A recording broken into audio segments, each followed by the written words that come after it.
Yoga, especially FireFlex Yoga, which is a functional movement-based yoga program, is really designed to develop those exact movement patterns that firefighters need and use every day. Enchanted Sky Media.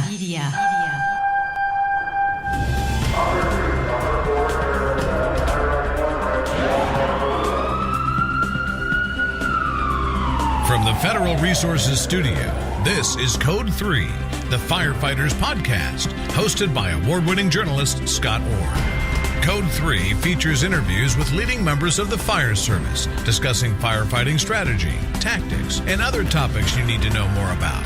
Now, here's Scott. That's right, and I will not let Parkinson stop me. Thank you for joining me again here on Code 3. This is the show for and about firefighters. We're informing and entertaining members of the fire service, just like you, from coast to coast. Here's an idea: yoga for firefighters. Wait, don't skip this episode yet. You owe it to yourself to hear about this, because even if you think yoga's not for you, it can probably help a problem you have. It's got a lot of benefits for firefighters. Here to explain why is Shannon McQuaide, the Director of FireFlex Yoga. That's right, she runs a business tailored to providing yoga for fire service members. She comes from a fire family, so she knows what you need. She has 10 years of experience leading professional development training programs. And Shannon McQuaide joins me now.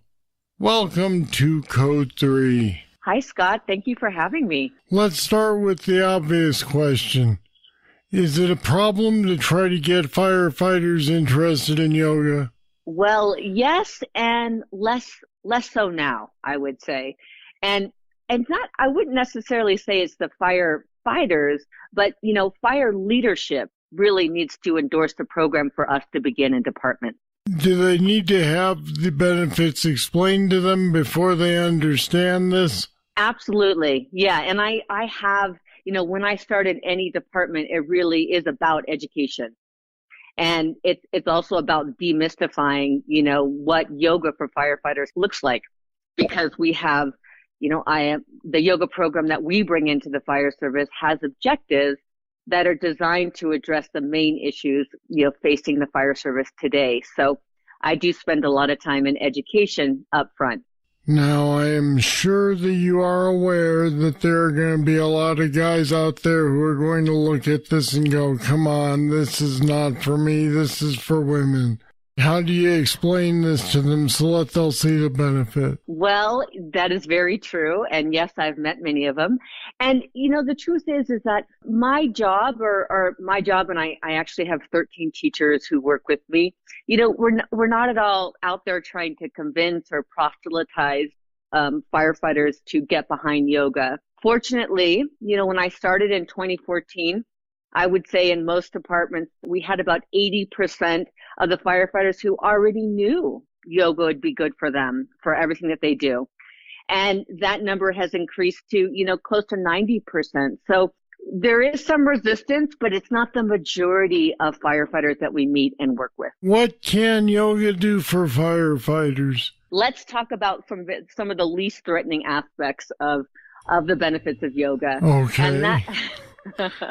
And that has to do with physical fitness, with relieving back pain, shoulder pain, pain in the knee and hip, and also developing the movement patterns that firefighters use every day on the job and that are the most risky in terms of becoming injured, things like throwing ladders or picking up and carrying patients.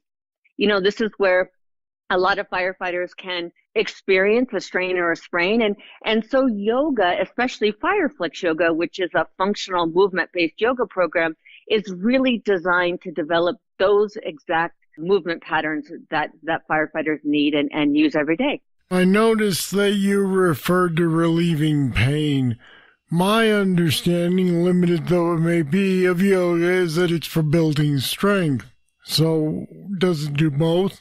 Yeah, I would say for sure it does both. And, that's going to be an individual's experience with yoga, but having now worked with, several hundred firefighters, I would say the most common anecdote I hear following a class is that, I have less pain. Well, I'll just tell you one story in particular. When I first started teaching yoga at the San Jose Fire Department, I really didn't set out to create a whole organization. I really just was trying to float an idea to see how beneficial it would be for firefighters, having grown up in a fire family. And after about 6 classes of a 12-session program, I had one firefighter in particular who he was really on the fence. I mean, I think he was pretty suspicious of this yoga thing, but he kind of went along to get along because the rest of his crew was practicing. And I showed up one morning and he sort of intercepted me on the way to the station. And he said, "Shannon, for the first time in 10 years, I woke up this morning and didn't immediately think about my back pain because it wasn't there." So absolutely, I think yoga is beneficial for relieving pain, and also building strength. How does it relieve pain? I mean, is it something that helps you to learn to mask the pain, or does it alleviate the actual problem that's causing the pain? Well, I don't want to get too woo-woo on you, but there's go ahead and woo. It's all right. Some of the thinking behind pain has to do with just stuck energy, tight muscles, sore muscles, overworked muscles, underdeveloped muscles. And so, a lot of yoga practice really works on the body's musculature. So it brings, fresh blood into tissues that maybe have been stagnant. And so, a lot about yoga focuses on stretching and on mobility. And these kinds of movements really do help to release what we would consider pain or tension in the body. You said the key phrase to a lot of guys, I suppose, which is woo-woo. Does yoga fix problems other than physical issues? Well, yes. I mean, this is really wonderful, and I'm sure you're going to ask me which ones exactly, but Which ones exactly?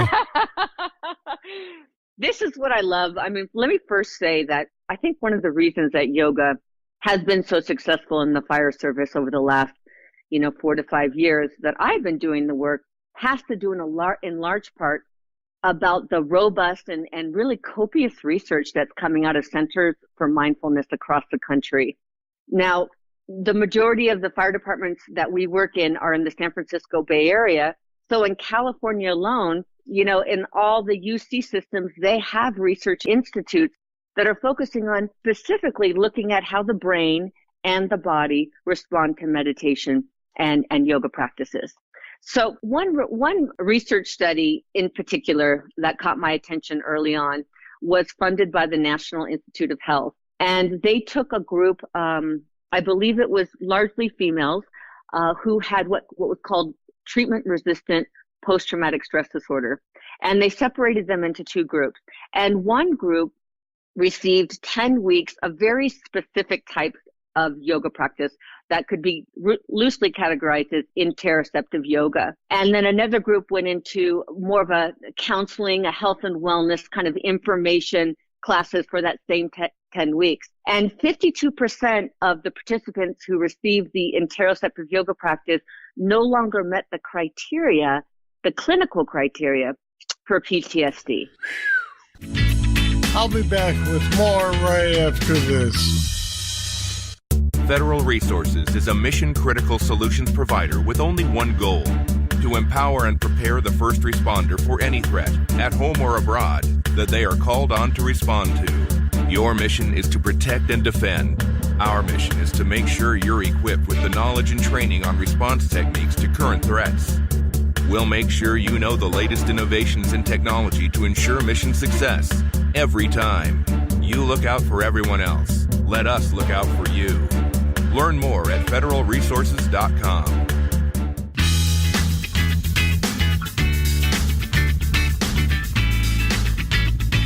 All right, I gotta ask this then. Is this something that you have to believe will work for it to work, or does it just work if you do it right? That's a fascinating question. I'm not sure.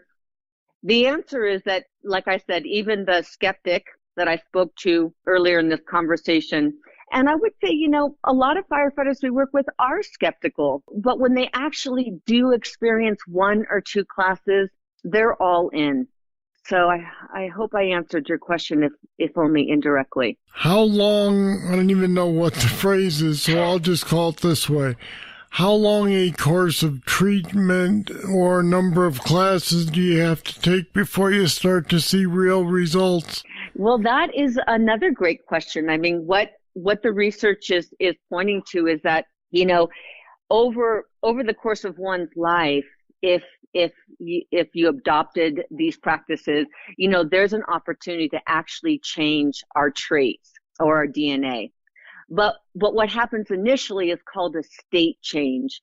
These are temporary states of our mind or emotional well-being or even our behavior that might be fleeting, but they're tangible. You can experience them. So for instance, even at the end of one class, I have firefighters reporting how much better they feel. It's like anything else, Scott. It's like any other exercise program you're going to take up or new health regime or a new way of eating. You need to do it over time and regularly to experience not just the state change, but an actual trait change. How did you get involved with this in particular? So I think it was just a series of synchronicities. I came from a fire family. So my father was a San Jose firefighter for over 34 years, as was my uncle. And at that time, this is in the 80s when I was growing up, a lot of my father's friends, and therefore my friends were firefighters and children of firefighters. So I understood the culture from that perspective. After college, I went off and took my first trip to India, and I fell in love with the practices personally. I mean, it was my own personal pain as a young 20-something that sent me searching. And I liked the information I received, which was yoga and meditation practices. And I started teaching and practicing for about close to 15 years before I approached the fire service. And at the time, I was looking to complete a master's degree in leadership. And I wanted to demonstrate, I actually was just investigating, how does yoga practice actually transform or shift an individual? And then how does that lead to cultural shifts? And so that's really how I got started leading my first pilot program, which was 12 yoga classes in San Jose. It sounds as though individual firefighters are seeing some pretty good results. How has the administration of these departments looked at your program once people have taken it? Well, administrators, fire leadership and administrators, they're handling a lot of competing intentions. I mean, they have fiscal responsibilities for their departments, but, and then they also have the health and wellness responsibilities for all their staff. And so I think, what really, to use this word what really sells yoga to fire leadership, especially those leaders who are forward thinking and are somewhat proactive, the cost to deliver yoga classes in the fire station is a drop in the bucket to what it costs to, have a firefighter out on a back injury or a shoulder injury or an ACL tear for, 6 months to a year. Not only does the fire department have to cover that injury, but to backfill the position. I'll tell you one other anecdote that I think is pretty powerful. I was working in a department. We went out there and did our 10 sessions. And at the end of the 10 sessions, this firefighter who had never done yoga before came up to me and he said, "Shannon, I thought your program was all about physical fitness. I thought it was about mobility." He said, "But after 10 sessions, I'll tell you what's changed the most in my life is my drinking." He said, "I used to go home and I would hit the bottle pretty hard and I wasn't very nice to my family. Since doing yoga, I'm not doing that as much or to that degree." And really, that's a person who's turned a corner, a significant corner.